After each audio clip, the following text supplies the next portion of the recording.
Epione pain management and regenerative centre. ఇక మీ నొప్పులు శాశ్వతం కావు. నిర్మింపజేయబడి కార్యక్రమ సభాధ్యక్షులు నిజామాబాద్ పట్టణ కాంగ్రెస్ అధ్యక్షులైనటువంటి సోదరుడు కేశవ్ వేణి గారు, కార్యక్రమ ముఖ్య అతిథులు, రాష్ట్ర ప్రభుత్వ సలహాదారులు, మాజీ మంత్రివర్యులు మిత్రులు షబ్బీర్ అలీ గారు, మన ప్రాంత వాస్తవ్యులు, కాంగ్రెస్ పార్టీ కార్యనిర్వాహక అధ్యక్షులు, ప్రస్తుత శాసన మండలి సభ్యులు మిత్రులు మహేష్ గౌడ్ గారు, అట్లాగే దీర్ఘకాలం ప్రజా జీవితంలో దిగంబర్ పవార్ గారు, వేదికలు అలంకరించున్నటువంటి వివిధ హోదాలో ఉన్న కాంగ్రెస్ నాయకులు, కాంగ్రెస్ కార్యకర్తలు, అభిమానులు, మా తల్లులు, ఆడబిడ్డలు అందరికి హృదయపూర్వకంగా నమస్కారం చెప్తూ, మిత్రులు చాలా విషయాలు చెప్పారు. వాస్తవంగా ఎన్నికలంటే సాధారణంగా ఏ రాజకీయ పార్టీ కానీ ఆ పార్టీ యొక్క ఆలోచన విధానం, ఆర్థిక విధానాలతో ఎన్నికలు కొట్లాడగలుగుతుంది, లేక అభ్యర్థి యొక్క ఫలితంతో ఎన్నికలు కొట్లాడుతుంది. పార్టీ యొక్క ఆలోచన విధానం, ఆర్థిక విధానం అంటే కాంగ్రెస్ పార్టీని మనం ఉదాహరణ తీసుకుంటే, ఇప్పుడు తెలంగాణ రాష్ట్రంలో అంటే ఆ ఉమ్మడి రాష్ట్రంలో కాంగ్రెస్ పార్టీ అధికారంలో ఉండగా ప్రాజెక్టు నిర్మాణం చేసి కాలువలు నీళ్లు తెచ్చింది కాంగ్రెస్ పార్టీ. సాగునీరు అందింపచేయలేని ప్రాంతాలకు రైతాంగానికి ఉచిత విద్యుత్ అందింపజేసింది కాంగ్రెస్ పార్టీ. పండించిన పంటకు మద్దతు ధర కల్పింపజేసింది కాంగ్రెస్ పార్టీ. అన్నింటికి తోడేదిస్తుందో రైతుకు ఇది పెట్టుబడులు పొందలేకపోయిన సందర్భాలల్లా అప్పుల భారంతో మరి ఇబ్బందులు పడుతుంటే ఏకమొత్తంగా 2008-9లో ₹1,00,000 మాఫీ చేసింది కాంగ్రెస్ పార్టీ. రైతాంగానికి సంబంధించి కార్యక్రమాలు చేసింది. గ్రామీణ ప్రాంతంలో పని లేని వ్యవసాయ కూలీలకు ఉపాధి హామీ కూలీలు పెట్టింది కాంగ్రెస్ పార్టీ. ఆడబిడ్డలకు ఏదైతున్నదో మన ఎన్నికలప్పుడు అందరూ భయప్రాంతం గురి చేసిండు. తప్పేమో మీరు కాంగ్రెస్ పార్టీ ఓటేస్తే మీకు పెన్షన్ కాదు, ప్రస్తుతం అమలవుతున్నటువంటి యొక్క సంక్షేమ కార్యక్రమాలు అమలు కావు. కానీ వీళ్ళు రాష్ట్రంలో కాంగ్రెస్ ప్రభుత్వం ఏర్పడ్డది పెద్ద రేవంత్ రెడ్డి గారి ఆధ్వర్యంలో గత ప్రభుత్వ హయాంలో అమలు చేయబడ్డ సంక్షేమ కార్యక్రమాలన్నీ అమలు చేయబడటంతో పాటుగా ఇలా మహిళల ఆడబిడ్డలకు ఉచిత రవాణా సౌకర్యం అవ్వాలి. దేవుడు అడిగింది కాదు, ఇది కాంగ్రెస్ పార్టీ ఆలోచించి మహిళలకు ఆత్మవిశ్వాసం నింపాలనే భావనతో వీళ్ళు ఉచిత రవాణా సౌకర్యాన్ని కల్పింపజేస్తుంది. గృహావసరాలకు విద్యుత్తు ఆర్థిక భారం కాకూడదనే భావనతో ఏదిస్తుందో 200 యూనిట్ల వరకు ఉచిత విద్యుత్ సౌకర్యాన్ని కల్పింపజేస్తున్నామా. ₹500 సిలిండర్ అని చెప్పేస్తుంది. కానీ ఇవన్నీ ఎందుకు చెప్తున్నానంటే గత ప్రభుత్వంలో అమలు చేసిన దానికి అదనంగా ఇంకో ఈ కార్యక్రమాలు అమలు చేస్తున్నాం. ఇప్పుడు అధికారం కాంగ్రెస్ పార్టీ ప్రభుత్వం ముందుగా చేయవలసిన కార్యక్రమాలు మిగిలిన్నాయి. మిత్రులు ఏం పిండు నిర్మాణ కార్యక్రమం ఏర్పాటు చేస్తామని చెప్పని బీడీ కార్మికులకు ఏదైతుందో గతంలో ఆంక్షలతో పెన్షన్ తగ్గిస్తుంటే 2014 పూర్వం ప్రావిడెంట్ చెల్లించిన వారికి మాత్రమే పెన్షన్ వస్తుండే. అట్లా కాకుండా ఏ విధంగా ఆంక్షలు లేకుండా బీడీలు చేసే ప్రతి ఆడబిడ్డకు పెన్షన్ సౌకర్యం కల్పింప చేయడం, రైతాంగానికి ఏదైతుందో ఇప్పుడు ఈ బకాయి 2 లక్షల వరకు ఏదైతుందో రుణమాఫీ చేయడం, ఆగస్టు 15 లోపల పెట్టుబడి సమకూర్పు, ఇవన్నీ ఉన్నాయన్న. ఇవన్నీ అడగదలుచుకుందా భారతీయ జనతా పార్టీ ప్రత్యర్థి భారత రాష్ట్రాలతో కూడా అనుకుంటే చెప్పండి. భారతీయ జనతా పార్టీ మీరు గతంలో ఈ ప్రాంతానికి పార్లమెంట్ సభ్యుడిగా ప్రాతినిధ్యం వహిస్తున్నాడు. ఇప్పుడు నేను పేర్కొన్న కార్యక్రమం ఏవైనా మీరు అమలు చేసిందా చేయబోతున్నా చెప్పండి. కాలనీ అయితే కాంగ్రెస్ నుంచి అందులో బినామీ కూడా లేదు. తెలంగాణ రాష్ట్రంలో రైతాంగాన్ని ఉచిత విద్యుత్తు కేవలం కాంగ్రెస్ పార్టీ ఇచ్చింది, ఇస్తున్నది. నేను అడగదలుచుకున్న భారతీయ జనతా పార్టీ మీరు దేశంలో ఎక్కడైనా రైతాంగాన్ని ఉచిత విద్యుత్ ఇస్తుందని చెప్పండి. రైతాంగాన్ని గతంలో పంట రుణమాఫీ చేసింది కాంగ్రెస్ పార్టీ, భవిష్యత్తులో చేయబోతుంది కాంగ్రెస్ పార్టీ. మీరు అధికారానికి వచ్చినట్లయితే రైతాంగ రుణమాఫీ చేసేటువంటి ఆలోచన మీకు ఉందని పడుతుంది. చెప్తూ మీరు చేయమని చెప్పారు. మరి ఏ విధంగా మీకు ఎందుకు ఓటేయాలి? వీళ్ళు రైతాంగాన్ని మద్దతు ధరకు చట్టబద్ధత, వీళ్ళు మనం ఏదైతే మద్దతు ధర నిర్ణయం జరుగుతుందో ఆ మద్దతు ధరకు చట్టబద్ధత కాంగ్రెస్ పార్టీ ఏదో చట్టబద్ధత కల్పించి మనం కల్పిస్తా అంటుంది, భారతీయ జనతా పార్టీ కల్పిస్తారని అడుగుతుంది. నీకు ఏ విధమైన ఆర్థిక కార్యక్రమం లేకుండా, రైతాంగానికి సంబంధించిన రైతు కూలీకి సంబంధించే కానీ ఏ కార్యక్రమం లేకుండా సంక్షేమ కార్యక్రమాలు కూడా వాడుకోలేదు. రాష్ట్రంలో అమలు చేయబడుతున్న సంక్షేమ కార్యక్రమాలన్నీ కూడా భారతీయ జనతా పార్టీ పార్టీ రాష్ట్రంలో ఎక్కడ కూడా అమలు చేయబడడం జరగడం లేదు. ఆర్థిక విధానాలతో ఏదైతున్నదో కాంగ్రెస్ పార్టీతో పోటీ పడేటువంటి ఒక శక్తి, ఆలోచన భారతీయ జనతా పార్టీకి లేదు. అభ్యర్థిపరంగా చూడేటట్టు లేదు. మీకు అరవింద్ ఏదైతుందో మొన్నటిసారి పోటీకి వచ్చింది,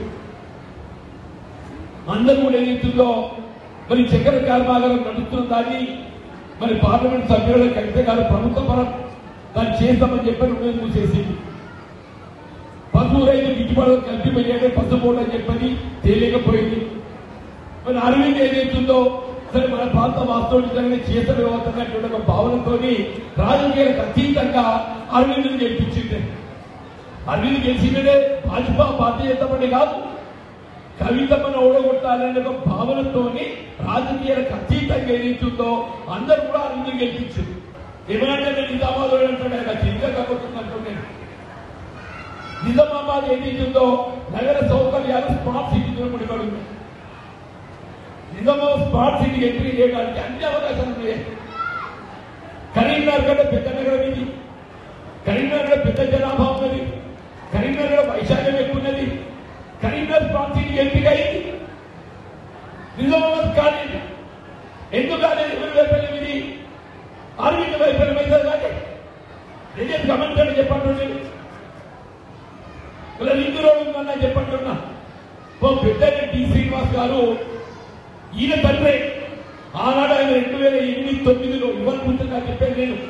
2008-09 శాసనసభ్యుడిగా ఆయనకున్న దూరదృష్టితో నిజామాబాద్ పట్టణానికి పెరుగుతున్నట్టు వాహనాల దృష్ట్యా నిజామాబాద్ పట్టణానికి ఏదైతుందో ఒక రింగ్ రోడ్ ఏర్పాటు చేయాలని ఆనాడు 2008లో శ్రీనివాస్ గారి గారికి ఉన్నట్టుగా మైత్రి పథకం ఇద్దరు ఇచ్చుకోవడం చెప్పండి. నేను ఇవ్వాలని చెప్తున్నాను. నేను నా దృష్టి దేవుడంతోనే 8లో ఏదైతుందో 2008 ఆనాడు మాధవ్ నగర్కి ఏదైతుందో వెళ్ళిన దాకా 50 కోట్లు ఇవ్వాలి 8లోనే మంజూరు చేసిన ఆరోగ్య మంత్రిగా చెప్పండి. 15 ఏళ్ళు నడుస్తుంది, 15 ఏళ్ళు నడుస్తుంది. నేను హైదరాబాద్ సిటీగా అవుతారు ఇంకో మంజూరు చేసినా చెప్పుకుంటుంది కదా మీరు. మరి నిజామాబాద్ నగరానికి ఏదైతుందో అవుటర్ రింగ్ రోడ్ ఎందుకు మంజూరు చెప్పండి. మహిళా డిగ్రీ కళాశాల, ప్రభుత్వ పరంగా సాంఘిక విద్యా కళాశాల ఇలా చేయట్లేదు కదా. రైల్ సౌకర్యం ఎవరి చేతి ఉంటుంది? పార్లమెంట్ మెంబర్ చేతి ఉంటుంది. ఆర్మూర్కి వెళ్ళి ఆదిలాబాద్ రైల్ లైన్ నిర్మాణం చేస్తే మన ఢిల్లీ ఏదైతుందో మన సమీపం అయితే ఉత్తర భారతదేశానికి లింక్ ఏర్పడుతుంది. బోర్డర్ మీదర్ లైన్ అని చెప్పంటున్నాను నేను. కరీంనగర్ కోసం తిరుపతి రైలు ఏదైతుందో నిజామాబాద్ పొడిగిస్తే మన ప్రాంతంలో ఉన్నటువంటి యొక్క భక్తులు తిరుపతి దేవుని దర్శించే అవకాశం ఉంటుంది. నువ్వు ఏ రకంగా నువ్వు ఏం చేసి 5 సంవత్సరాలు అడుగుతుంది. నేను చెప్తున్నాను, నేను దేవుని దేవులు మనందరి కృషితో రేపు నిజామాబాద్ పార్లమెంట్ గెలవడంతో నిజామాబాద్ దేశంలో జాతీయ స్థాయిలో గుర్తింపు తెచ్చే బాధ్యత నాదే చెప్పండి. నువ్వు 5 రోజులు ఏదైతుందో 13 తెస్తా అని చెప్పాను, 10 మద్దతు ప్రకటన చేస్తా అని చెప్పాను, ఎర్రదొరకు మద్దతు ప్రకటన చేస్తా అని చెప్పాను, చక్కెర కర్మాగారం తెప్పిస్తా అని చెప్పాను. ఇవాళ మళ్ళా ఒక అవకాశం ఇవ్వండి, నేను 13 ఏర్పాటు చేస్తా అని చెప్పట్టు. అంటే అర్థమేంటి? నువ్వు రాసిచ్చిన బాండ్ అనేది ఏదైతుందో నువ్వు అమలు చేయలేకపోయావు. నువ్వు చెప్పే మాట ప్రకారంగానే నువ్వు బాండ్ ఏం రాసిచ్చానో 5 రోజులు ఏర్పాటు చేస్తాను, మళ్ళీ వాళ్ళు చెప్తుండో నా మరొక అవకాశం ఇవ్వండి, నేను నిజామాబాద్ 10 ఏర్పాటు చేస్తాను చెప్పండి. అని నువ్వు గత ఎన్నికలు చేసిన వాగ్దానాన్ని అమలు చేయలేదు. చక్కెర కర్మాగారం కూడా మేము దేశంలో 60 చక్కెర కర్మాగారం ప్రారంభించినాం. నా మరొక అవకాశం ఇవ్వండి, నేను చక్కెర కర్మాగారం ప్రారంభిస్తాను. నువ్వు దేశంలో 60 చక్కెర కర్మాగారం ప్రారంభించినవి ఇలా బోధన్ చక్కెర కర్మాగారం కానీ మెట్పెట్టి కానీ ఎందుకు ఆరంభించలేదు పడుతుంది. కానీ రాష్ట్రంలో సహకరించలేదు చెప్పంటున్నాడు.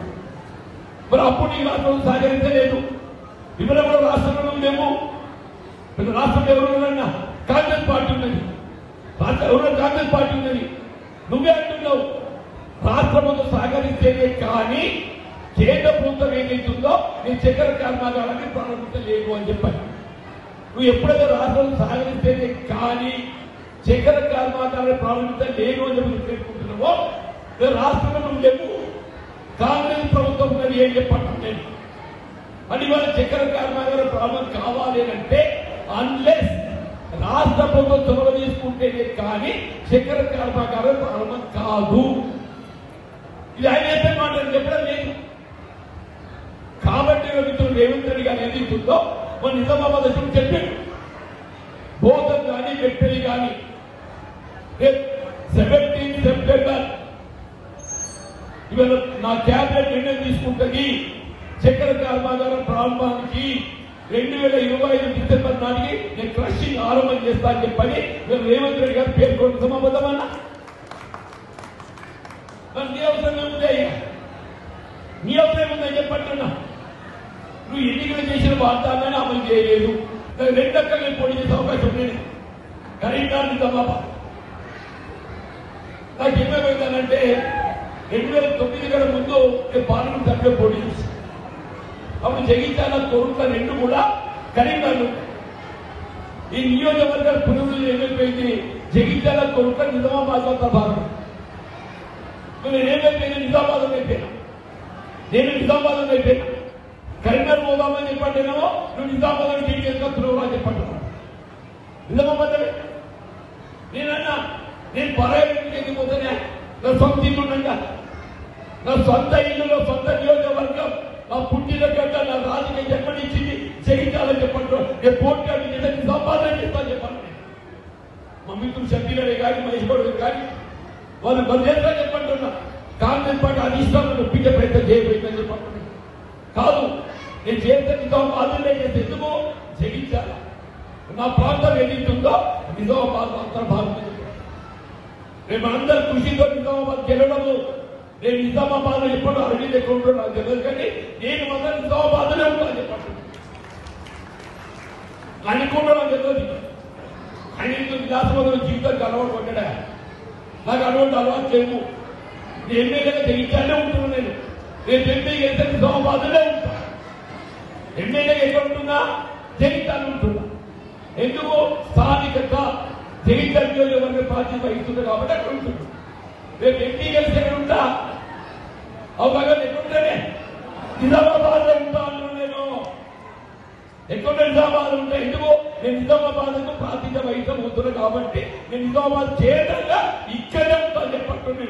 చేయబోయే కార్యక్రమాలన్నింటినీ కూడా అభివృద్ధికి అంతటి కూడా నిజామాబాద్ కేంద్రంగా నేను పనిచేస్తాను చెప్పండి.